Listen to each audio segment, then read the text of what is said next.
আপনি আজকে আমার সাথে খনিজ জ্বালানি সম্পদের সচিব এসেছেন, মূলত এই সম্পদের মালিক এই মন্ত্রণালয় আপনি আমার সাথে এসেছেন, উনি হয়তো কিছু বলবেন। মূলত আমরা আজকে থেকে যেটা হয়ে গেছে সেটা তো আমি কতটুকু কীভাবে বেরোনো যায় সেটা তো তারা ব্যবস্থা করতেছে, আশেপাশে থেকে রিকভারি হচ্ছে। বাট অন অ্যান্ড নাও আজকে থেকে যেমন আমরা 500 যেমন আউটসোর্সিং আমি শ্রমিক লাগিয়েছি, ডিসি সাহেব লাগিয়েছেন সিলেটে, এটা মিনিমাম 15 দিন কাজ করবে। এটার তো একটা কস্ট আছে, এটা আমরা মন্ত্রণালয় থেকে পাঠিয়ে দেবো। আর এই যে টুরিস্ট এত আসে এবং এটাকে যাতে আরও ট্যুরিজম সেন্টারে পরিণত করা যায় সেই জন্য ইমিডিয়েট আমরা এই যে ইদারিং কিন্তু পোর্টেবল আমাদের যেটা বলে টয়লেট ওয়াশরুম যাই বলেন এগুলো পাওয়া যায়, পুরুষদের জন্য আলাদা মহিলাদের জন্য আলাদা, এগুলো করা হবে ইমিডিয়েট। তারপরে টুরিস্ট পুলিশের তারপরে আমাদের ব্যাটালিয়ন আনসার একটা ক্যাম্প এখানে করার জন্য চিন্তা করতেছি।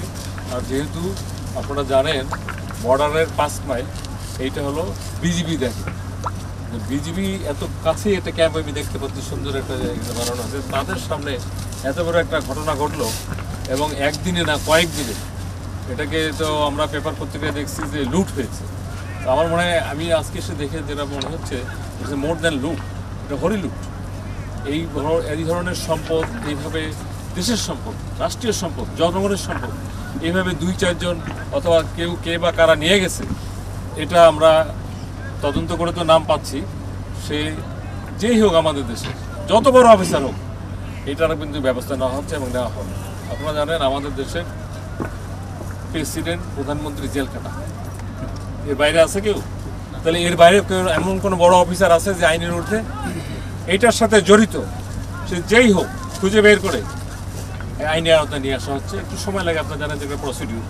নতুন ডিসি সাহেব এসেছে, is a very courageous person, আপনারা সবাই জানেন। এখানে কমিশনার সাহেব আছে, এসপি সাহেবও নতুন আসছে, আমার সাথে সেক্রেটারি সাহেব আসছে, নতুন ইউনো সাহেব দেওয়া হয়েছে। কই তুমি সামনে আসো, তুমি তো কাজ করবো আমার। হ্যাঁ হ্যাঁ, উনি থাকবেন। আমরা এখানে একটা প্যাকেজ প্রোগ্রাম ইমিডিয়েট দেবো যাতে এইটাকে প্রোটেক্ট করা হয় এবং ট্যুরিজমকে কী বলা হয় আমাদের প্রমোট করা হয়। এই জন্য আমাদের এখন যিনি বাণিজ্য মন্ত্রণালয়ের মাননীয় উপদেষ্টা, উনি কিন্তু ট্যুরিজম আর বিমানের উনিও আগ্রহ প্রকাশ করেছেন। যে কয়টা আমাদের এই এলাকাগুলো আছে, নাম বলো তো এলাকাগুলো, 5টা। সাদাপাথর, একজন বলেন শুনুক ভালো করে। সাদাপাথর, জাফলং, বিছানাকান্দি, রাতারগুল,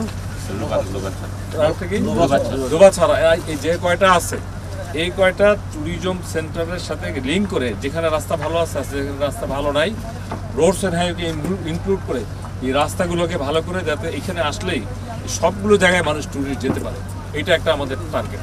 এটা সময় লাগবে। আরেকটা বিষয় না, এটার সাথে খুব দূরে রিলেটেড, আমি জনপ্রশাসনের করছি, পাবলিক অ্যাডমিনিস্ট্রেশন, এটার সাথে প্রথম যিনি জড়িত তিনি হলো আমাদের এই খনিজ সম্পদ জাল। ওনারা কিন্তু এসেছিলেন, 2-3 জন উপদেষ্টা এসেছিলেন, একবার তো এতদূর আসতেই পারেননি।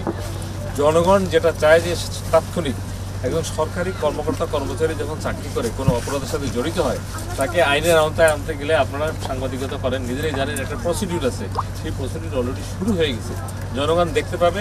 এবং ভবিষ্যতে এইটার সাথে জড়িত যারা এই কাজে করে মনে করেন রুজি রোজগার করতে মনে করেন, তাদেরকেও অন্য কোনো পেশায় নিয়োজিত করা যায় কি না সেটাও সরকারের প্ল্যানে আছে এবং সেটাও আমরা চিন্তা করতেছি, মাস্টার প্ল্যান। আপনি যেটা বললেন, এত কথা মানুষ জানতে চায় না, মানুষ জানতে চায় পাথর কেন চুরি হলো, পাথর কেন আসলো না, আমরা কি করবো, আমাদের এখানে টুরিস্ট আসে না, এই কথাগুলো জানতে চায়। আজকে স্যার সম্পর্ক প্রশ্ন আপনাকে করি, আমরা দেখেছি যে আগে